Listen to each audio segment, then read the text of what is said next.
Selamat datang di channel Pemuja Malam. Jangan lupa like, share, and subscribe ya. Terima kasih.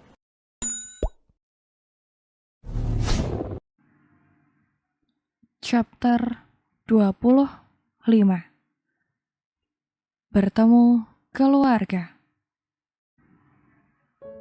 Sebuah mobil tipe SUV warna putih berhenti tepat di parkiran pos Pambangan. Satu persatu penumpang mobil itu turun. Sejenak menghirup udara dalam-dalam, dan mereka hembuskan perlahan. Membuang rasa lelah setelah berada di dalam perjalanan selama 40 menit. Dari tempat mereka saat ini nampak Gunung Selamat yang berdiri gagah. Di atas puncak nampak awan putih yang melingkar dan membentuk sebuah capping. Sungguh menjadi sajian indah yang memanjakan netra. Udara khas pegunungan yang terasa begitu sejuk dan menyegarkan, seakan membuat siapa saja betah untuk berlama-lama berada di sini. Lebih baik kita segera datang ke pos penjagaan, Pak.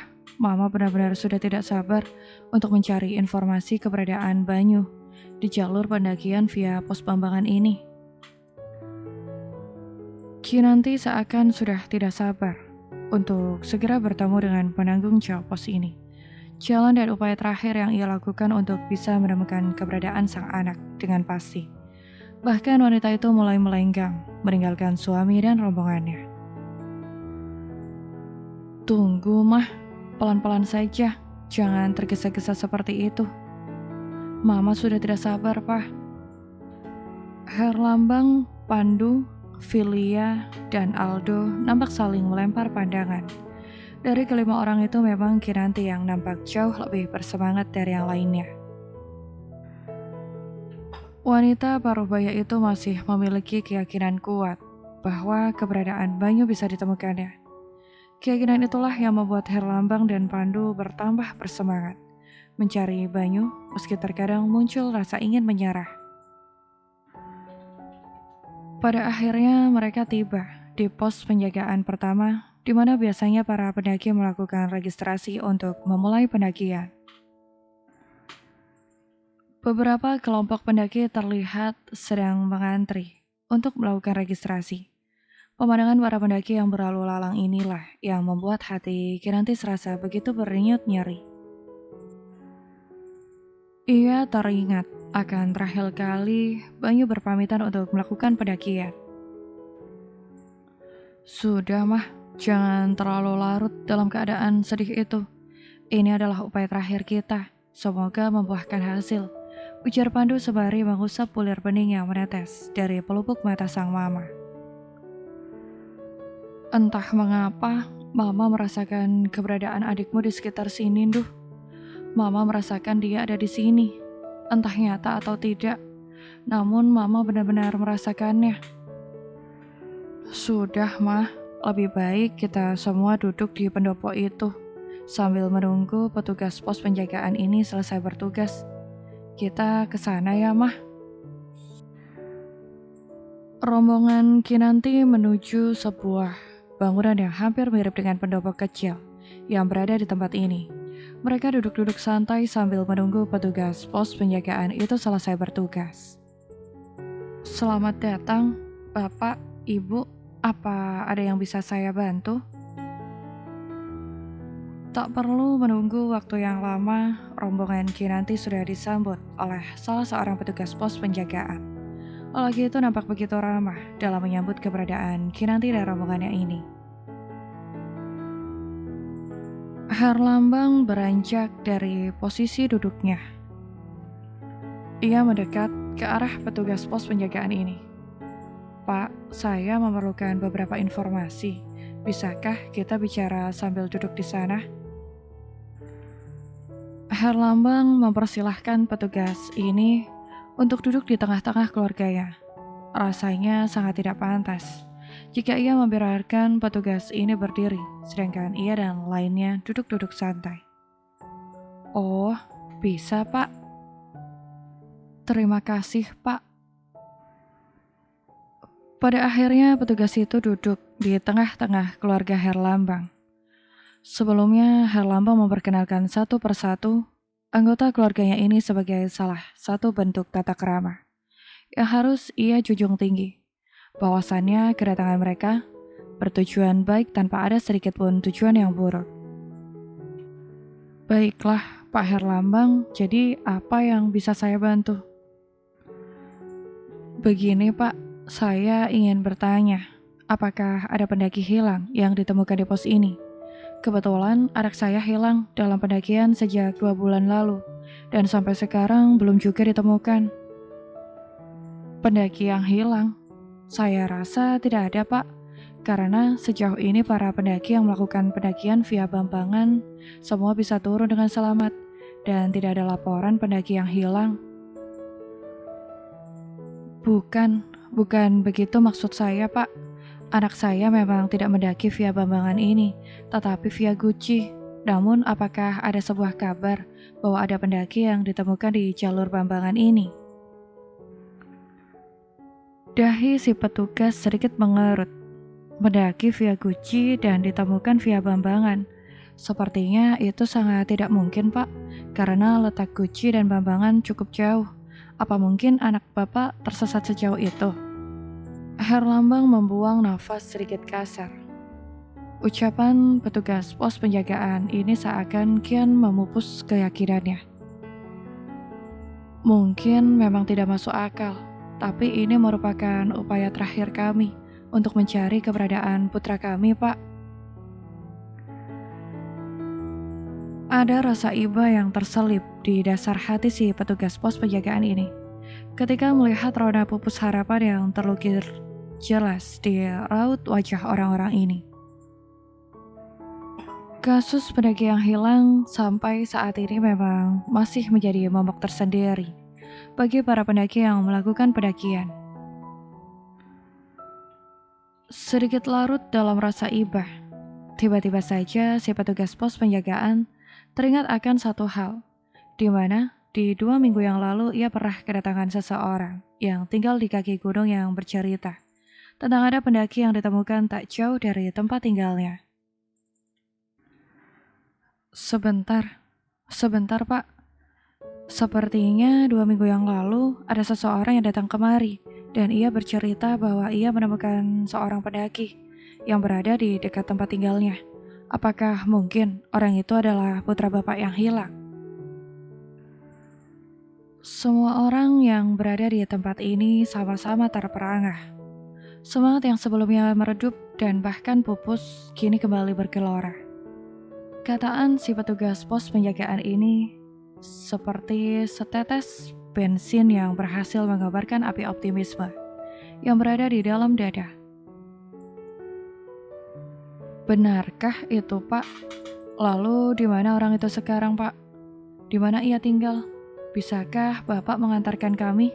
Ucap Kinanti dengan raut wajah penuh harap. Si petugas pos penjagaan menganggukkan kepala.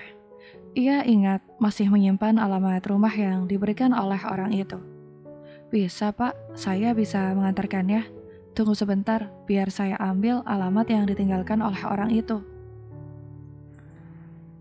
Si petugas pos penjagaan beranjak dari posisi duduknya. Ia bermaksud kembali ke pos untuk mengambil secarik kertas yang ditinggalkan oleh orang itu. Namun, baru 3 langkah ia mengayunkan tunggai kakinya. Tiba-tiba pandangan mata petugas itu tertuju pada seseorang yang dari kejauhan berjalan ke arah pos. Saya rasa kita tidak perlu mendatanginya, Pak, Bu. Karena orang yang saya maksud sudah berada di sini. Itu mereka, ucap si petugas pos penjagaan ke arah 2 orang yang berjalan ke arahnya. Sorot mata Kinanti, Herlambang, Pandu, Filia, dan Aldo sama-sama mengikuti kemana arah jari telunjuk si petugas mengarah. Kelima orang itu sama-sama terperangah dengan bibir menganga lebar, dan kedua bola mata terbelalak dan membulat sempurna. Mereka seakan tidak percaya dengan apa yang mereka lihat. Banyu, Tubuh Banyu terperanjat saat dari kejauhan ia mendengar namanya dipanggil. Dan tak selang lama, orang-orang yang terlihat begitu asing di penglihatannya itu berhamburan ke dalam pelukannya. Tubuhnya hanya bisa membeku di saat orang-orang asing ini begitu erat menyekapnya. Banyu, dari mana saja kamu nak? Mengapa kamu tidak pernah pulang? Atau sekedar memberi kabar akan keberadaanmu? Mama benar-benar seperti orang gila karena menunggu kepulanganmu.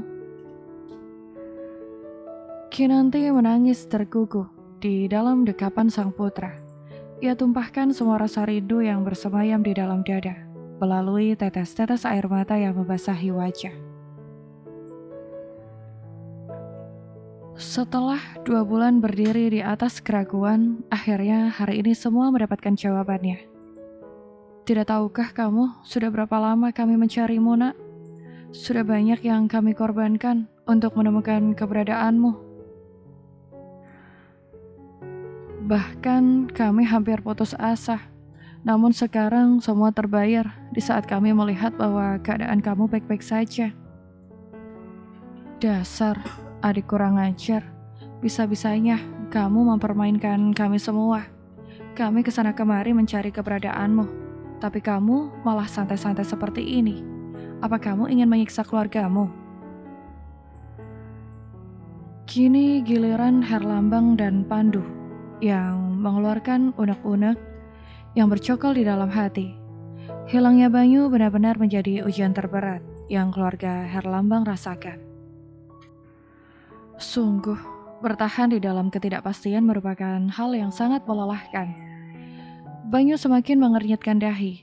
Ia benar-benar tidak mengenal orang-orang yang memeluknya ini. Kalian siapa? Saya tidak mengenal kalian semua. Setelah kamu menghilang tanpa kabar, sekarang kamu mengatakan bahwa kamu tidak mengenalku, Papa, dan juga Mama. Cukup, Nyuh. Candamu ini sungguh tidak lucu. Sambung Pandu dengan nada sedikit kesal.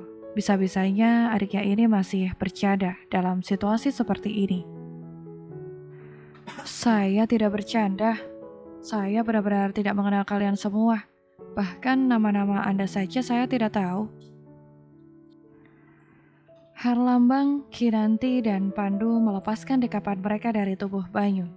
Seketika mereka saling melempar pandangan dengan mimik wajah yang memancarkan tanda tanya besar. Bapak, Ibu, Banyu memang tidak mengingat karena saat ini ia masih belum bisa mengingat kejadian-kejadian yang telah berlalu. Bahkan dengan keluarganya sendiri pun ia tidak mengingatnya, Pak, Bu. Prasojo yang memperhatikan interaksi antara Banyu dengan keluarganya semakin paham bahwa pemuda ini hanya mengingat kejadian setelah ia tersesat dan dibawa oleh makhluk tak kasat mata saat itu. Lelaki paruh baya itu mencoba untuk memberikan pengertian. Apa? Maksud Bapak Banyu amnesia? Tanya Herlambang memastikan. Prasojo mengangguk pelan. Bisa dikatakan seperti itu, Pak. Namun yang ia ingat hanya namanya sendiri dan kejadian setelah ia tersesat saat itu. Ya Tuhan. Kinanti memekik lirih sembari menutup mulutnya dengan telapak tangannya. Seakan tiada percaya. Lalu sekarang kita harus bagaimana, Pak? Herlambang mengusap-usap punggung Kinanti, mencoba untuk menenangkannya, sambil menyugesti bahwa semua akan baik-baik saja. Tenang, Mah.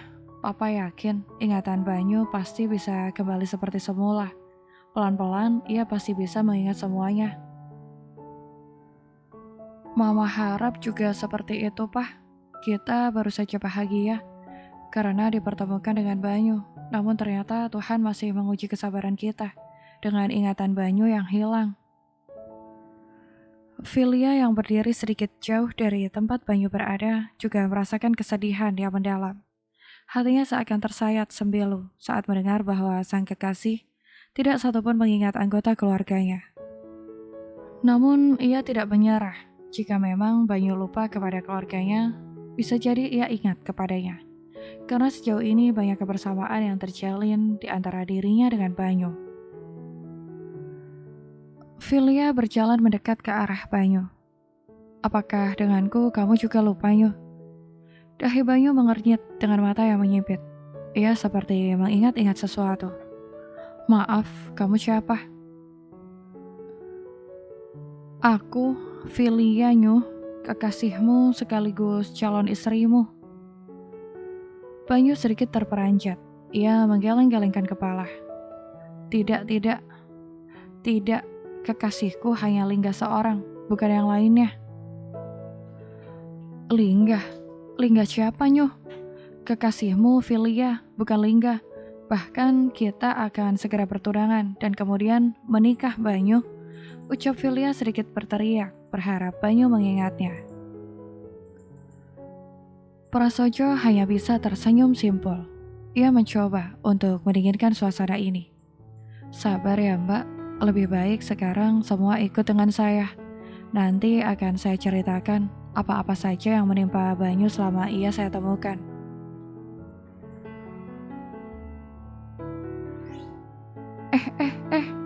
Awas, Mbak. Aduh. Seorang lelaki berusia sekitar 30 tahun seketika terkejut saat tiba-tiba saja motor yang ia kendarai menabrak seorang wanita yang jika dilihat dari jauh merupakan penjual jamu. Ia yang juga terjatuh dari motor langsung bangkit dan menuju penjual jamu itu. Astaga, Mbak, maaf, saya benar-benar tidak tahu kalau Mbak ini akan menyeberang. Saya merasa jalan ini sudah sepi, namun tiba-tiba Mbak menyeberang. Maaf ya, Mbak. Penjual jamu yang tidak lain, tidak bukan adalah Lingga itu hanya bisa nyengir kuda. Menahan rasa nyeri, malu, dan mungkin juga rasa bersalah. Tidak apa-apa, Mas. Mungkin saya yang jalannya kurang berhati-hati. Tidak, Mbak. Ini kesalahan saya. Mari saya bantu berdiri. Lelaki itu memegang pundak Lingga dan membantunya berdiri. Ia dudukkan Lingga di sebuah gubuk kecil yang berada di pinggir area persawahan yang ia lalui ini. Setelah memastikan Lingga duduk dengan sempurna dan sedikit lebih tenang, lelaki itu pun berlari ke arah tenggok dan beberapa botol jamu yang berserakan. Lelaki itu menampakkan wajah pias karena ada beberapa botol jamu yang pecah. Mbak, saya benar-benar minta maaf. Saya tidak sengaja. Dan ini ada beberapa botol yang pecah. Katakan berapa kerugiannya, saya akan bertanggung jawab. Tidak perlu, Mas. Saya yang salah karena sedikit tidak fokus, yang pada akhirnya membuat saya tidak tahu akan kondisi jalan. Bersambung.